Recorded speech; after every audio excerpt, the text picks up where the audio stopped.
Welcome back to Copper Star Precision, the channel dedicated to getting you more points in your competitive shooting endeavors. Today we're going over the July 2022 NRL22 course of fire. Basically my plan is to release one of these videos each day leading up to July's first Sunday match. And the reason for that is there are some complicated stages in here and I want to make the video too long. So what we're going to do, if you haven't been here before, is we go over the strategy by looking at the course description, and then we're going to head out to the range and we're going to practice some positional things that we can do, trying to get us the most stable positions so we can make our hits and get the most points possible. That's what it's all about. So if you want to keep in touch with me and find out all those updates coming this week, make sure you're subscribed with notifications enabled. So without further ado, let's jump right into it. First course up is called Let Freedom Ring, 120-second part-time, round count of 10. If you haven't been here before, what I like to do is I like to go and I like to write down essentially what the target sizes are.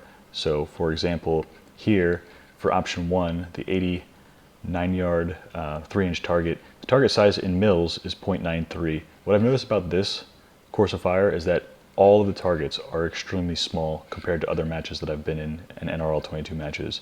I think there's only one target that's above 1 mil wide. So a lot of 1 mil wide targets, not a lot of leeway there. Anyway, so the reason I do this, if you're new to the channel, is because this helps me kind of get an idea of how much wind, how much holdover I can get away with. Knowing the target size is extremely important, and because they give it to you in advance, you can use this to your advantage. So scrolling down to the course description, standard opening. On the start signal, the shooter will engage the target with 2 shots in the following order: left tire, center tire, 3 different positions, such as left, rear, right, or front on the tire, and then the right tire. So it looks like we have 3 tires set up in a little pyramid here. I always write my dope down. Now, of course, that dope may change. The elevation may change given the environmentals, but I always write it down to make sure that it's a sanity check for me so I don't mix up my profiles for different rifles. So it should be something close to me, for 1.3 mils. So this is a pretty straightforward stage. The strategy is simply going to be dial 1.3, set parallax, and build good positions. So what do we mean by building good positions? Let's go to the range and find out. Welcome to the practice range where we're going over the NRL22 course of fire. This is stage 1, the one with 3 tires, single target. So we only have to dial for 1 target, set parallax for 1 target, 5 positions. Outside of tire, outside of this tire, either the front or back of this tire, other side of the tire, and then the last position. I can't remember if it's right to left or left to right.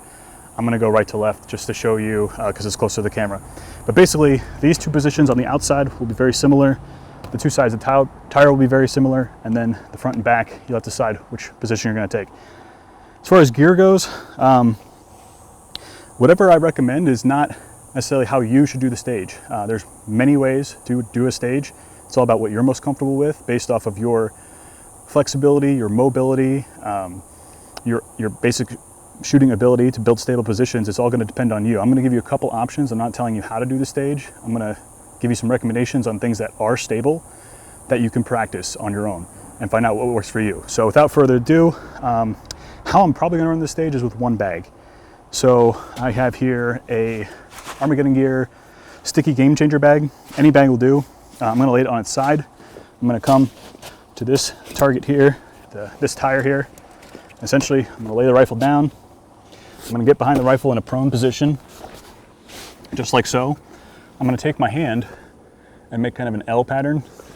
As the rifle comes into my shoulder, I'm going to use this against the lower end of the buttstock or bag rider or whatever you have back here. This is going to be kind of like my elevation control, kind of like a rear bag. You could get a rear bag in here, something like a pump pillow. The more gear you have, the more you have to manage on the clock.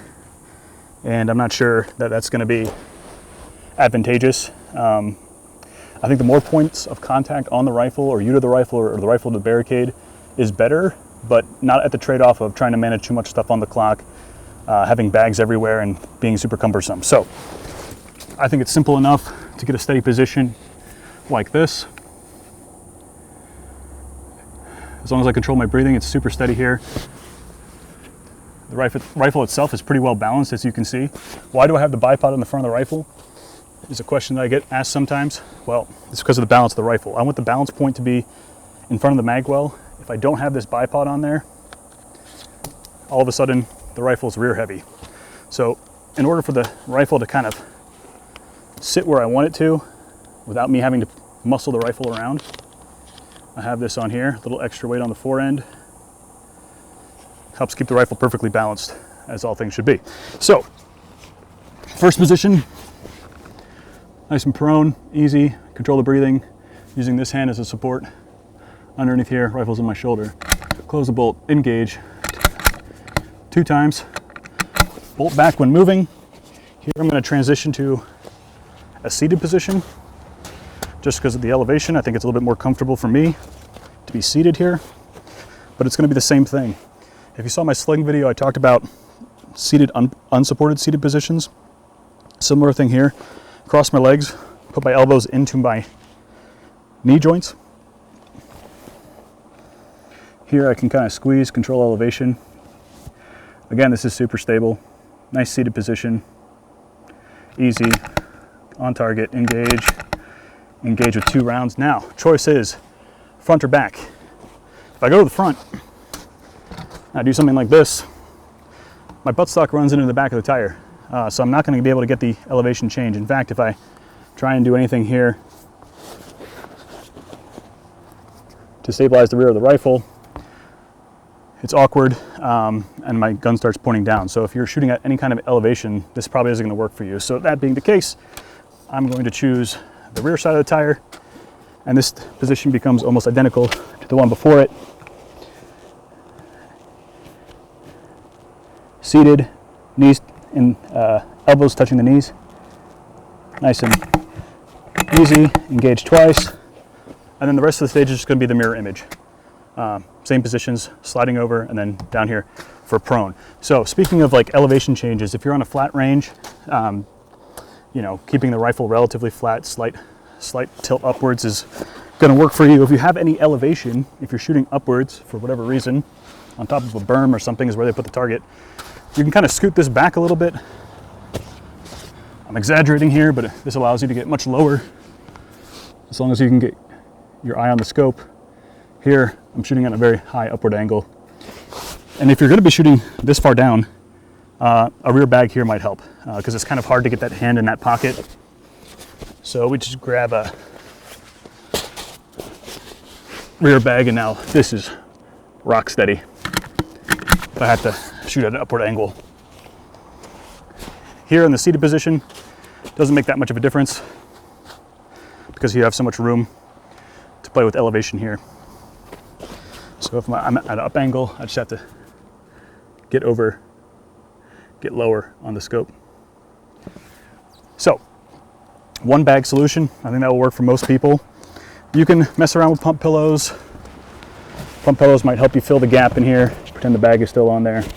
Here the pump pillow helps me put something on the rear of the rifle. I don't think it's necessary, but if it helps you get more stable, by all means go for it. Could you run the stage with a bipod? Let's find out.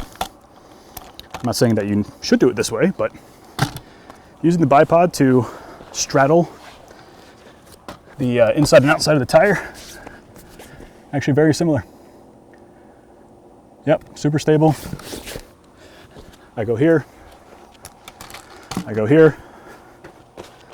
seated position, very similar, on target, engage. Now, when I come to the position, it's going to be awkward for me to be here.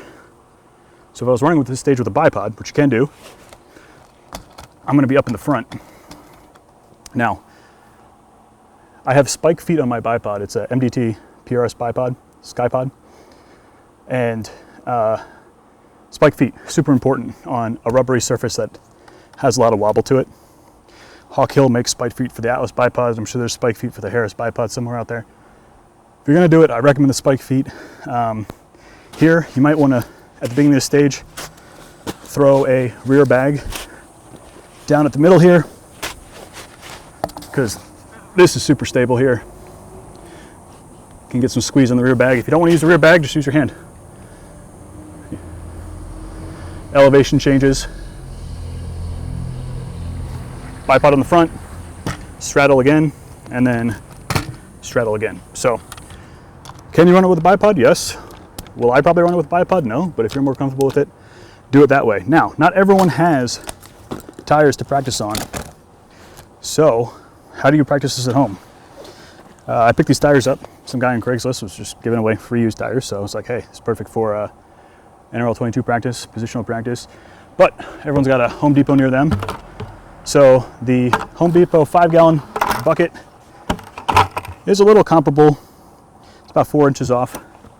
But the 2-gallon bucket is about the exact same height as this tire. Now, it's not going to have the same rubbery give, and you're not going to be able to, it's going to be very difficult if you want to do the bipod strategy to straddle this and keep it steady. But the point is, for whatever these cost now with inflation, $5, $6, $7 for 2 buckets, you basically have a complete way to at least practice the heights.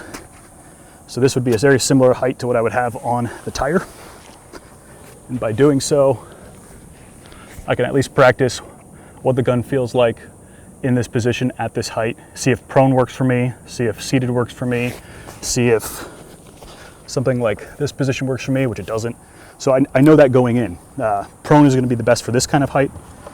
Switching to the 5-gallon bucket. Now remember, these tires are a little taller than this, but I still think I can get a good seated position on the rifle like this. Yep. Nice and easy there. The other thing is that there's no standard tire for the PRS stages. So your tires at your match are going to be different. So play with these different heights. You know, put a cinder block under here, raise this up a little bit more if you have like big monster truck tires. The only stipulation in the NRL rules is that a tire has to be, I think, between 28 and 33 inches in diameter, light truck tire. So, I mean, that, depending on what you have at your shooting range, is going to dictate how you approach the stage, the heights things are going to be at. So, that being said, get out there, practice, and if this video helped you score more points at your match, then like, comment, and subscribe. Stick around because we're going to have lots of other videos coming out on all the other stages for this month, July Course of Fire. And until then, until I see you next time, get more points.